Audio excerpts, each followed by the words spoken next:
Mapagpalang araw po sa inyong lahat. Welcome to DJ Sean Stories. Turn on your notification bell, like and subscribe para sa crime stories araw-araw. Sa pag-aasawa, maraming kakaharapin na problema ang isang misis at mister. Isa na nga dyan ang sinasabing nagiging problema ay ang pagkakaroon ng kalaguyo. Ang storya natin ngayon, alamin natin ang naging reaksyon ng isang misis nang nahuli niya sa akto ang kanyang mister at ang kabit nito. Ang kwento natin ngayon ay nangyari sa lungsod ng Gurugram, India. Sa Gurugram, nakatira ang lalaki na si Vikram Chauhan o tawagin nating Edward, 34 years old. Mabait, masipag at mapagmahal. Ganyan ilarawan si Edward ng kanyang pamilya.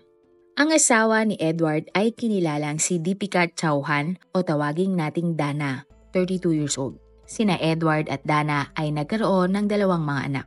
Alam ng kamag-anak ni Edward kung paano niya kamahal ang kanyang asawa at mga anak nito. Bukod sa kanyang sariling pamilya, inaalagaan din ni Edward ang kanyang mga magulang. Taong 2013 nang nagsimula ang pagmamahala ni na Edward at Dana. Habang nagtatrabaho si Edward bilang Infrastructure Service Management, nakilala niya si Dana na isang Assistant Director sa isang bangko. Parehong edukado at dedicated sa kani-kanilang mga trabaho ang mag-asawang Edward at Dana. Makalipas ang ilang linggong pag-uusap, nagsimula na ang relasyon ni na Edward at Dana. At di kalaunan, makalipas ang isang taon, ikinasal na nga sina Edward at Dana. October 27, 2018, araw ng Karwa Chauth noon sa India. Ang Karwa Chauth ay isang pagdiriwang kung saan ang mga misis ay nag-aayuno. Sila ay nagdadasal para sa mahabang buhay ng kani-kanilang mga mister. Tulad ng ibang mga babae, nag-aayuno din si Dana ng araw na iyon. Kinagabihan, pumunta mag-isa si Dana sa balkonahe ng kanyang tinitirhang kondo. Parte kasi ng pagdiriwang ang pag-aantay ng mga misis na lumabas ang buwan mula sa langit. Kapag lumabas na ang buwan, ibig sabihin tapos na ang pag-aayuno ni Dana. Bandang 9:30 ng gabi, ang tunog ng mga nabasag na paso ay sunod-sunod na narinig mula sa condo unit ni Dana. Pagkatapos narinig naman ang malakas na sigaw ni Dana mula sa balkonahe. Agad namang tumakbo ang pamilya ni Edward sa balkonahe. Nang mga oras na iyon, ang pamilya ni Edward ay nasa kanilang condo unit. At nang sumilip nga sila sa ibaba ng kondo, nakita nila na nahulog si Dana mula sa 8th floor ng kanilang condo unit. Dali-daling bumaba si Edward ng kanilang apartment para puntahan ang kanyang asawa. Pero nang datnan niya ito, huli na ang lahat dahil patay na si Dana. Iyak nang iyak si Edward dahil sa sinapit ng kanyang pinakamamahal na asawa. Tumawag naman ng mga pulis ang pamilya ni Dana para i-report ang nangyaring insidente. Buong lakas loob naman na tinawagan ni Edward ang kanyang mga biyenan na nasa Chandigarh para sabihin ang masamang balit. Labis na kalungkutan naman ang naramdaman ng buong pamilya ni Dana nang nakita ang kanyang sinapit. Nang dumating nga ang mga pulis ay agad na nagsimula ang investigasyon. Pero nagulat ang lahat nang sabihin ng mga pulis na ang inakala nilang lahat na isang simpleng aksidente ay isa palang planadong pagpatay kay Dana. Nang dumating ang tatay ni Dana na si Mike sa bahay ng kanyang anak, agad siyang dumiretso kasi sa police station. Naniniwala kasi si Mike na hindi aksidente ang pagkamatay ng kanyang anak at may pumatay dito. Sinabi ni Mike sa mga pulis na ang inaakasuhan niyang pumatay kay Dana ay ang asawa ni mismo ni Dana na si Edward. At bukod kay Edward, may binanggit pang pangalan si Mike. Ayon kay Mike, kasabwat ni Edward sa pagpatay ng kanyang anak ay ang babae na si Shefali Bashin o tawaging nating Ali, 35 years old. Idiniin ni Mike na malakas ang kanyang kutob na malaki ang kinalaman ni Ali kaya pinatay si Dana. Dahil sa mga revelasyon na ito, nagsimula ang mga pulis ng mas malalim na investigasyon. Sinimula nilang imbestigahan kung sino nga ba si Ali at ang kaugnayan niya kay Mike at Dana. Sa kanilang pag-iimbestiga, lumabas ang napakaraming revelasyon. Taong 2015 nang nagsimula ang lahat. Nang panahon na ito, masaya ang pagsasama at pamilya ni na Edward at Dana. Matagumpay din ang mag-asawa sa kanilang mga karir.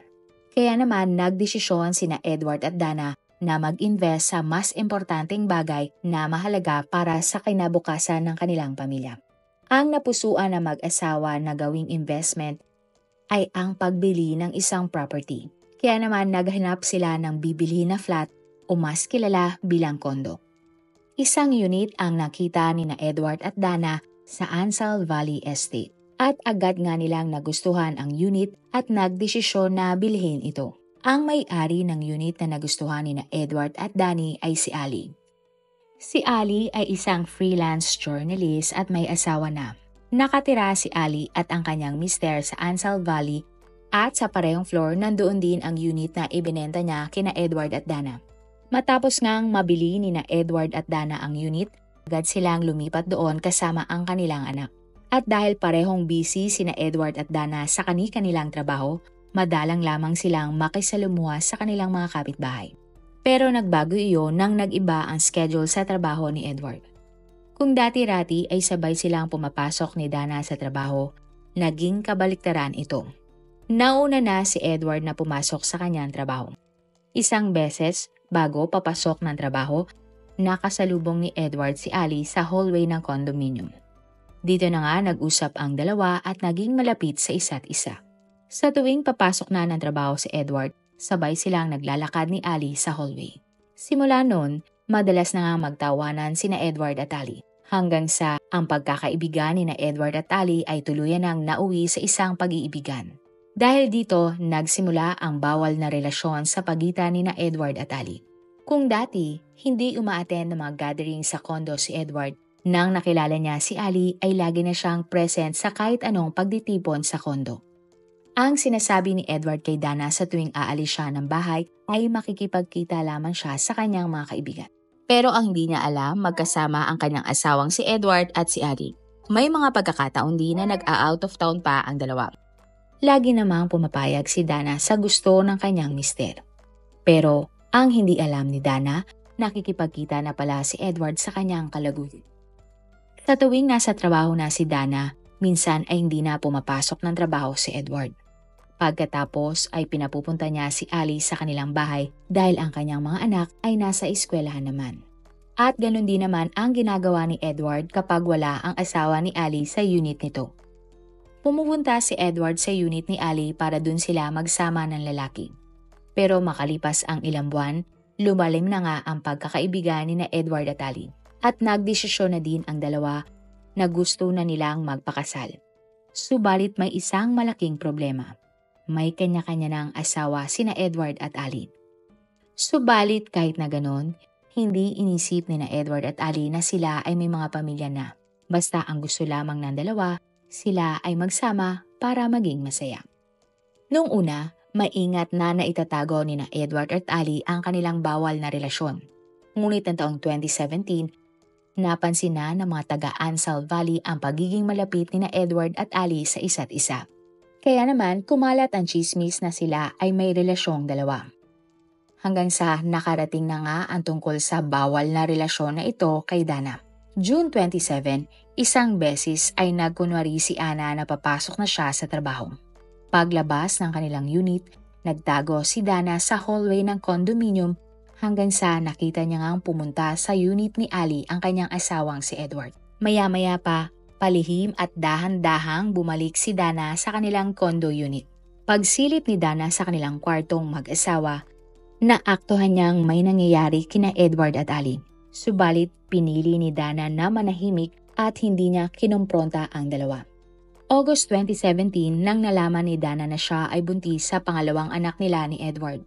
Napakasaya nga ni Dana dahil tingin niya ay magbabago na si Edward at iiwan na nito si Ali kapag nalaman niyang siya ay magiging tatay ulit. Subalit mali ang akala ni Dana. Imbis kasi na alagaan ni Edward ang buntis na si Dana, naglaan ng lalaki ng mas konting oras para sa kanyang pamilya. Madalas umanong may mga out-of-town trips si Edward dahil sa kanyang trabaho. Pero ang hindi niya alam, magkasama ang kanyang asawang si Edward at si Ali. Sila pala ay nangingibang bansa at namamasyal na parang mag-asawa. Samantala, nahirapan naman si Dana na ibalanse ang kanyang oras sa pagtatrabaho, pag-aalaga sa kanyang anak at sa kanyang pagbubuntis. Hanggang sa kinailangan na nga ni Dana na humingi ng tulong sa mga magulang ni Edward. Kaya naman nang siya ay nahulog sa kanilang balkonahe, nandun ang pamilya ni Edward. April 2018 nang isinilang na nga ni Dana ang anak nila ni Edward na isang lalaki. Si Ali naman ay sinimulan nang i-pressure si Edward tungkol sa kanilang pagpapakasal. Dahil dito, nag-isip na sina Edward at Ali ng mga paraan para sila nga ay tuluyan ng magkasama at maikasal. Hanggang sa napag-usapan na nga ng dalawa na kausapin ang kani-kanilang mga asawa at humingi ng divorce. Nang sa gayon ay maikasal na nga silang dalawa. Nauna si Ali na kausapin ang kanyang mister. Sinabi ni Ali sa kanyang asawa na may bago na siyang minamahal at gusto niya na ng hiwalayan. Sinabi naman ng asawa ni Ali na matagal na niyang nararamdaman na may iba ng lalaki si Ali. At naiintindihan ng asawa ni Ali ang sitwasyon at pumayag sa divorce. Pagkatapos, kinausap naman ni Edward si Dana. Sinabi ni Edward kay Dana na may iba na siyang minamahal na babae at gusto na niya ng hiwalayan. Laking gulat nga ni Dana sa sinabi ng kanyang asawa. Sa isip-isip kasi ni Dana, alam na niya ang tungkol sa relasyon ni na Edward at Ali. Pero hindi niya akalain na hihiwalayan siya ni Edward para lamang makasama si Ali.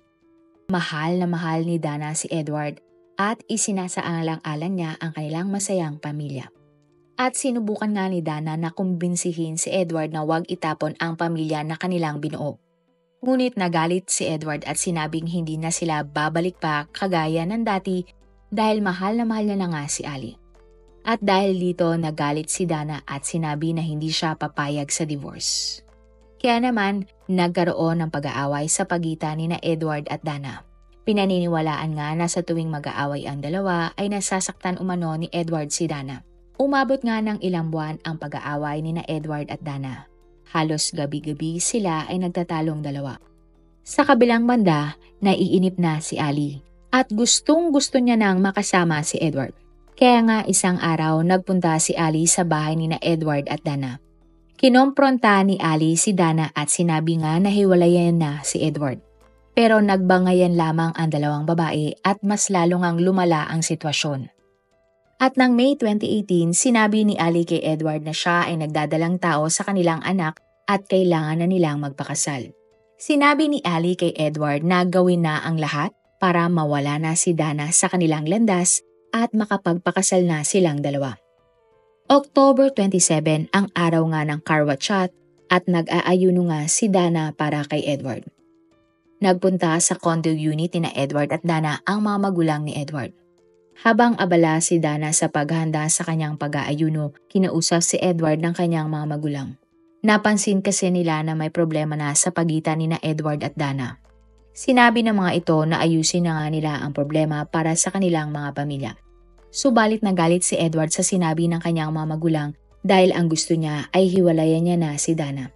At nang gabi nga na iyon, kinausap uli ni Edward si Dana tungkol sa kanilang divorce. Pero ang kanilang pag-uusap ay nauwi lamang sa bangayan at pag-aaway. At habang ngang nag-uusap at sa inis ni Dana, pumunta siya sa balkonahe ng kanilang unit na nasa 18th floor. Dahil ng mga oras nga na iyon ay mag-aayuno na si Dana para sa kanyang asawa. At habang nasa balkonahe, inaantay na lamang niya ang buwan para matapos na ang kanyang pag-aayuno at ritual. Pero ang hindi alam ni Dana, sumunod pala sa kanya si Edward. At dahil sa labis na galit ni Edward kay Dana, itinulak niya ng malakas ang sarili niyang asawa sa balkonahe. Nawala ng balanse si Dana at nahulog mula sa balkonahe. Pero bago tuluyang mahulog, nakahawak pa si Dana sa braso ni Edward at nagsalita ng mga katagang, "Pakiusap Edward, wag mo kong patayin. Mahal na mahal ko ang mga anak natin." Subalit hindi pinansin ni Edward ang pakiusap ng kanyang asawa.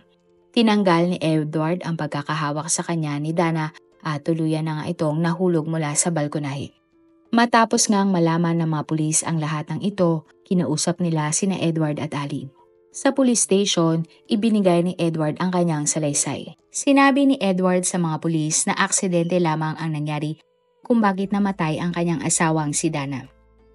Habang naglalakad daw si Dana sa kanilang balkonahe, nadulas daw ito at tuluyang itong nahulog sa balkonahe. Sinubukan daw niyan sagipin ang kanyang asawa pero huli na ang lahat. Pero hindi naniniwala ang mga pulis sa sinabi ni Edward. Kaya naman kinumpis kanila ang cellphone at laptop ni Edward. Sa cellphone ni Edward, nakita nila ang mga sweet text sa pagitan ni Edward at Ali. Nabasa din ng mga pulis ang pag-uusap ng dalawa sa planong pagpatay nila kay Dana. Dahil sa mga nakuhang ebidensya laban sa dalawa, inaresto at kinasuhan si Edward ng premeditated murder. November 2018 naman nang inaresto si Ali at kinasuhan din ng premeditated murder. Ikinilong sina Edward at Ali habang naghihintay ng kanilang trial. Hustisya naman ang sigaw ng pamilya ni Dana para sa kanyang sinapit sa kamay mismo ng kanyang asawa. Agad namang umapela si Ali para siya ay makapagpiyansa. Pinagbigyan ng korte si Ali na makapagpiyansa dahil siya ay buntis sa mga panahon na iyon. November 24, 2018 nang pansamantalang nakalaya si Ali. February 2019 naman nang lumabas ang balita na pati si Edward ay nakapagpiyansa at pansamantalang nakalaya. Makalipas naman ang ilang taon ay wala pa ding bumabang hatol para kina Edward at Ali para sa pagpatay nila kay Dana. Kung sakasakali na sila ay napatunayang guilty, maaari silang makulong ng habang buhay o kaya naman ay hatulan ng bitay. At sa kasalukuyan ay nag-aantay pa din ng hustisya ang pamilya ni Dana dahil gumugulong pa din ang kaso at wala pang final na hatol. Sa iyong opinyon, kung ikaw ang nasa sitwasyon ni Dana, mananatili ka pa din ba sa relasyon kasama ang iyong asawa para sa iyong mga anak? Kahit na nahuli mo na sa akto ang iyong asawa. Kung ikaw din si Dana, ano ang gagawin mo kapag nahuli mo sa akto ang iyong asawa na may kasamang ibang babae? Marami pong salamat sa inyong panonood. Meron ba kayong mga kwento na gusto nyong i-share sa ating mga manonood? O kung may personal po kayong kwento na gusto nyong i-feature sa ating channel, i-comment down below nyo lang ang inyong mga suggestions. Para naman po sa dagdag kalaman, i-subscribe nyo din po at i-follow ang ating iba pang YouTube channel katulad ng Tagalog Facts and Mysteries by DJ Sean at Manila Boy Wonder Philippines. Marami pong salamat sa pagsuporta nyo sa aming mga channel. God bless everyone!